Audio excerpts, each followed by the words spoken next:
আমি মোহাম্মদ পারভেজ আলী ৩৯, পিতা মৃত কহিরুদ্দিন, সং বাজে কাজলা, থানা মতিহার, রাজশাহী মহানগর।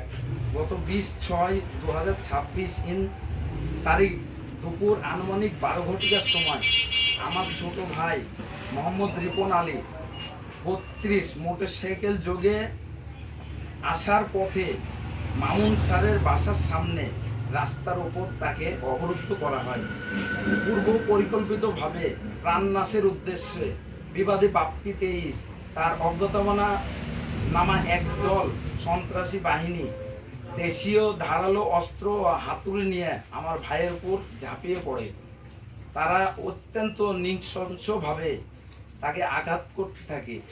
উপস্থিত জনতার সাহসিকতার ও বাধার সন্ত্রাসীরা ঘটনাস্থল ত্যাগ করতে বাধ্য হয়।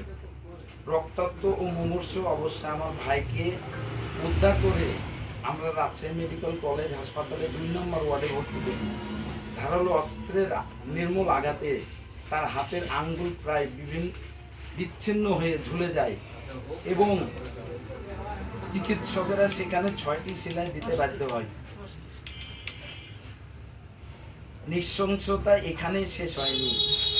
আমরা যখন হাসপাতালে ভাইয়ের জীবন বাঁচানোর লড়াইয়ে ব্যস্ত, ঠিক তখন বিবাদী শিলা খাতুন 45 ও লিপি 48 হাসপাতালে এসে আমাদের পরিবারকে এলাকা ছাড়ার করা ও গুম করার এবং মিথ্যা মামলায় ফাঁসিয়ে জেলে পাঠানোর ক্রমাগত হুমকি দেয়। এক পর্যায়ে তারা আমাদের পরিবারের নারী সদস্যের উপর চওড়া হয় এবং হাতাহাতির ঘটনাও ঘটে। সবচেয়ে ভয়াবহ বিষয় হলো একদিন রাতে বিবাদী বাপ্পি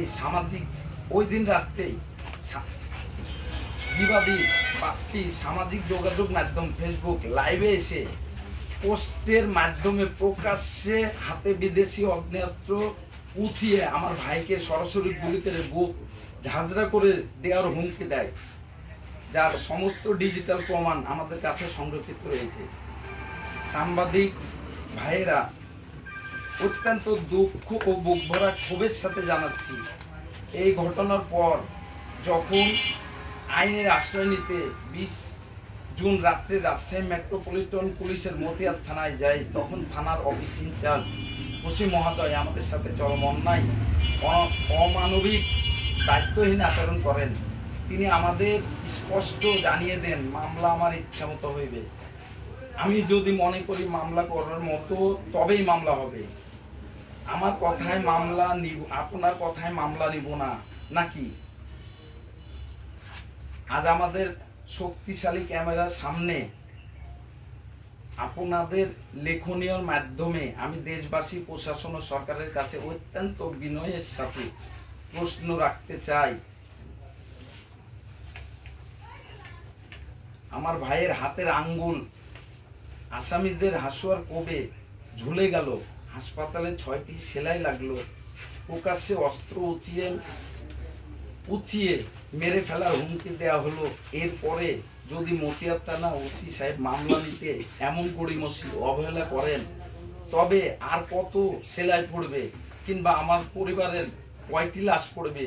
ওসি সাহেবের মনে হয় যে মামলা নেওয়া উচিত? দেশের আইন কি তাহলে আমাদের মতো সাধারণ মানুষের জন্য নয়? আমরা সমাজে অত্যন্ত সাধারণ ও শান্তিপূর্ণ জীবনযাপন করি। আমরা কোনো গুন্ডা মাস্তান ও রাজনৈতিক প্রভাবশালীদের ছত্রছায়ায় চলি না। আজ আমাদের এই সরলতা আর অসহায়ত্বকে পুঁজি করে এবং দেশের আইন নাকি তাদের পকেটে এমন দ্বারস্থি প্রকাশ করে বিবাদীরা আমাদের স্বাভাবিক জীবনযাত্রা কেড়ে নিয়েছে। আমার ও আমাদের পুরো পরিবার এখন চরম নিরাপত্তাহীনতায় এবং প্রতি মুহূর্তে জীবন নাশের আতঙ্কে দিন কাটাচ্ছি। ঘরের বাইরে বের হওয়া তো দূরের কথা, আমরা নিজের ঘরের নিরাপত্তা বোধ করছি না। আজ আমাদের এই শক্তিশালী মাধ্যমের সাহায্যে আমি রাজশাহী মেট্রো পুলিশ কমিশনার মহোদয়ের চরণে স্মরণে উনার মানবিক বিবেকের কাছে আকুল ও বিনতি প্রার্থনা জানাচ্ছি। মহোদয়, আপনি আমাদের বাঁচান। আমার কোনো অন্যায় করিনি, আমরা কোনো অন্যায় করিনি। আমরা ক্ষমতার দাপট দেখাতে আসিনি। আমরা শুধু একটু শান্তিতে নিরাপদে বেঁচে থাকার গ্যারেন্টি চাই। আপনার প্রতি আমাদের অগাধ বিশ্বাস ও আস্থা রয়েছে। আপনি একজন সৎ ও ন্যায়পরায়ণ অভিভাবক। অনুগ্রহ করে আমাদের উপর এই ঐশাচিক অন্যায়ের সুষ্ঠু ও নিরপেক্ষ তদন্তের নির্দেশ দিন।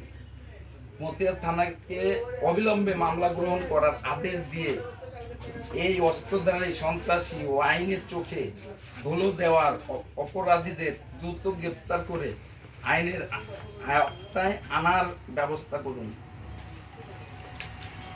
আচ্ছা, হামলা করতে ওনার নাম আর পরিচয় কি যদি আমরা ক্ষমতার লড়াইয়ে জিততে চাই না, আমরা শুধু একটু শান্তিতে বাঁচতে চাই। আইনের সঠিক বিচার চাই। সন্ত্রাসীদের হাত থেকে আমার পরিবারকে রক্ষা করুন মহোদয়। আপনাদের মূল্যবান সময় দিয়ে আমাদের দুঃখের কথা শোনার জন্য উপস্থিত সকল সাংবাদিক ভাই ও বন্ধুদের প্রতি আমিও আমার পরিবারের চিরকৃতজ্ঞ। ধন্যবাদ সবাইকে। আচ্ছা ভাই, এখন আপনি আমাদের ক্লিয়ার করুন, আসলে আপনি এখানে বলছেন যে তারা বলতে কাদেরকে ইঙ্গিত করছেন? আপনি এরকম নাম স্পষ্ট করেননি। প্রথমত প্রশ্ন হচ্ছে এটা যে আসলে আপনাদের উপরে হামলা করলো কারা, তাদের নামগুলো স্পষ্ট করবেন। এক, দ্বিতীয়ত হচ্ছে আসলে এখানে আপনারা যে হামলার যে বিবরণটা দিয়েছেন, এখানে আপনাদের উপর কেন হামলা করা হলো? কেন হামলা করা হলো? ওনাকে যে একটা মানুষের উপর ক্ষোভ না ফেলায় তো কারোর হামলা করতে পারে না। ঘটনাটা আমি প্রশ্নটা শেষ করি, তারপরে আরে একে একে প্রশ্ন উত্তর দিই। আচ্ছা বলেন। বলেন। আর হচ্ছে কেন হামলা করলো? সূত্রপাত 2022 সাল থেকে জমি বিরোধের সংক্রান্ত কারণে এই হামলা। 2022 সালে আওয়ামী লীগ ক্ষমতায় ছিল, তখন থেকে এই বিরোধ চলে আসছে। ওনারা আমাদের আত্মীয় স্বজন, ঠিক আছে? ওনারা কারা? ওনারা বলতে বিবাদীগণ, হুম, যার নাম হলো শিলা খাতুন, লিপি বেগম, সুজা, রুস্তুম আলী, পারভিন, লিলি, রীতা, নিপি, এরা সবাই। আর আমার ভাইকে হামলাকারী হলো লিপির ছেলে বাপ্পি। আর এটা করেছে, যিনি করিয়েছে তিনি একজন স্কুলের শিক্ষিকা। তিনি যে একজন সরকারি স্কুলের শিক্ষিকা, তিনি হচ্ছে তার ছেলেকে, এটা বোনের ছেলে হয় যার হাতে পিস্তল দিয়ে মানে বাইরে এসে দাঁড়িয়ে আছে তালায় মানে মুড়ে। আমি যে অবস্থা, আমার হাজবেন্ডকে যখন আমি আহত অবস্থায়, গোটা শরীরে রক্ত পড়ছে, আমি সেই অবস্থায় মানুষের সাহায্যে আমি রিস্কায় করে আমি তালায় বাড়ি মুড়ে নিয়ে যাচ্ছি অটো রিস্কাতে। ওই অবস্থায় ওই মহিলা দৌড়ে আসছে, এইখানে মহিলা দৌড়ে আসছে। এই মহিলা একমাত্র মেন, এই মহিলা সবকিছু করে। মহিলার টাকা অনেক, মহিলার অনেক টাকা, অবৈধ টাকা। মহিলা অবৈধ টাকা দিয়ে সবাইকে কিনে নিতে চায়। মহিলার টাকার দাপটে কেউ পারে না মহিলার সাথে। মহিলা এক নম্বর ড্যান্ড্রাস। ওই তো শিক্ষিত মহিলা, বাচ্চাদের কি শিক্ষা দেয়? হ্যাঁ, কি শিক্ষা দেয়? বাচ্চাদের কোনো শিক্ষা দেয় না তো, ওই সন্ত্রাসী শিখাচ্ছে। বাচ্চাদের শিক্ষা দেয় না তো, বাচ্চাদের সন্ত্রাসী শিখাচ্ছে। ওই মহিলা এক নম্বরে শয়তান মহিলা, সন্ত্রাসী শিখাচ্ছে। যারা হামলা করেছে তারা কি কোনো পলিটিশিয়ানের সঙ্গে জড়িত? জি, ওনারা হচ্ছে প্রকৃতই আওয়ামী লীগ পদধারী। ওনার মা যিনি নিপি, সে মহল্লার হচ্ছে মহিলা বিষয়ক সম্পাদিকা, আমাদের 28 নম্বর ওয়ার্ডের মহল্লা। আর হচ্ছে ওনার ছেলে, সেও ছাত্রলীগের সাথে জড়িত। আচ্ছা, যেটা বললেন যে অস্ত্র নিয়ে লাইভে এসেছিল, ফেসবুক লাইভে, স্টোরি দিয়েছে, স্টোরি আমাকে স্টোরি দিয়ে ঠেক দিয়েছে। আসলে কি অস্ত্র ছিল? বিদেশি মানে আগ্নেয়াস্ত্র, পিস্তল? জি। গতকাল রাত্রে তারা সবাইকে, মানে তারা যুক্ত হয়েছে একসাথে, সব বোনগুলো মিলে আমাদের জায়গাটা দখল করবে, আমাদেরকে তারা বলে যে তোমরা আমাদের কাছে বিক্রি করে দে, তোরা আমাদের কাছে বিক্রি করে দে, এলাকা ছাড়, তোদের জন্য শান্তি পাচ্ছি না, তাদের কাছে আমার জায়গা বিক্রি। মূল উদ্দেশ্য তাদের আমাদের কাছে জায়গাটা দখল করা, এটাই হলো মেন উদ্দেশ্য। আপনার উপর হামলা হয়েছিল, আমরা এখন আপনার ওয়াইফের আমার ভাই আসলে সেদিনকে যে মূল ঘটনাটা টানার দরকার নাই। কি থেকে কি হলো আর আপনার উপর কি ঘটনা ঘটছে আমি শুধু just এইটুকু কথা বলবো, ঠিক আছে? আস্তে আস্তে আস্তে আস্তে। এসে গেছিল। হ্যাঁ, বলুন। আসলে ঘটনা কি ঘটছিল আপনার সাথে? ঘটনাটা হলো আমার বাসা থেকে বের হওয়ার সময় রাস্তায় মনে করেন টাইলসের কুচি ফেলে গেছে। আমি তাদেরকে বললাম যে টাইলসের কুচি কিসের জন্য রাস্তায় ফেলেছো? ফ্লোর টাইলের কুচি কিন্তু অত্যন্ত ধারালো, আর আমার ছেলে ভাইয়ের ছেলে দুইজনেই সবসময় দোকানে যাওয়া আসা করে। ওনাদের বয়স 3 থেকে 4 বছর। তো এখন মনে করেন যে এই নিয়ে আমাকে সকালে উঠে উত্তর দিল, এই রাস্তা কি তোর বাপের, রাস্তা কি তোদের যে তোরা এত কথা বলছিস? তখন আমি মনে করেন বাইরে হয়ে রাস্তাতে দাঁড়ালাম। রাস্তায় দাঁড়ালে বললাম যে রাস্তা আমার বাপের না, কিন্তু রাস্তা তো ইসমাইলি রাস্তা, রাস্তার উপরে সবার অধিকার আছে। তারপরে মনে করেন আমি চলে যাই রুয়েটে। আমি রুয়েটের ঠিকাদারি কন্ট্রাক্টারি করি। রুয়েটে গেলাম। রুয়েট থেকে মোটামুটি 9:30 দিকে আমি রুয়েট থেকে একবার আসি বাসায়। আসার সময় আমাকে রাস্তায় মনে করেন একবার ধরে, ওই জায়গায় মারার চেষ্টা করে, কিন্তু ওখানে মারতে পারে না। দিয়ে আমি আবার চলে যাই রুয়েটে। রুয়েটে যাওয়ার পরে মোটামুটি 11:30টার দিকে আমি ইঞ্জিনিয়ারের সাথে বসে আছি। ওই অবস্থায় দেখছি আমার বিল্ডিং থেকে সে বাইরে হচ্ছে আরও একটা সঙ্গে একটা ছেলে কিনে কি ছিল তারা কাজ কি ছিল? সন্ত্রাসী বাপ্পি সন্ত্রাসী বাপ্পি। তার সঙ্গে এখন রুয়েট থেকে যখন বাইরে হয়ে গেল তখন আমাকে দেখে লেগেছে যে আমি ইঞ্জিনিয়ারের সাথে রুমে বসে আছি। আমাকে মারবে বলে পরিকল্পনা করেই মনে করেন ওই ছেলেকে সাথে করে নিয়ে গেছে। নিয়ে যাওয়ার পরে আমি যখন বাসায় আসতে লাগি 12টায়, তখন মনে করেন যে রুয়েটের গেটের যে গার্ড থাকে উনি আমাকে ডাইরেক্ট বললো যে ভাই আপনি বাইরে যান না, উনি যেভাবে হুমকি দিচ্ছে তাতে আপনাকে কোনো ক্ষতি করে দিবে। তখন আমি বললাম ভাই আমি তো বাসায় যাব, আমি এখন গেলেও ক্ষতি হতে পারে, পরে গেলেও হতে পারে। তারপরে মনে করেন যে আমি রোড থেকে বের হয়ে এসে এই সময় আবার একজন মাল নেবে বলে, আমার দোকানের মাল কিনবে বলে সে আসছে। ওই অবস্থায় মনে করেন আমি মোটরসাইকেল নিয়ে যখন আসি, থানা পার হয়ে আসার পরে এই রুবেলের দোকান পার হওয়ার পরেই মনে করেন দেখছি ওই বাইরে হাসে বাইর করছে।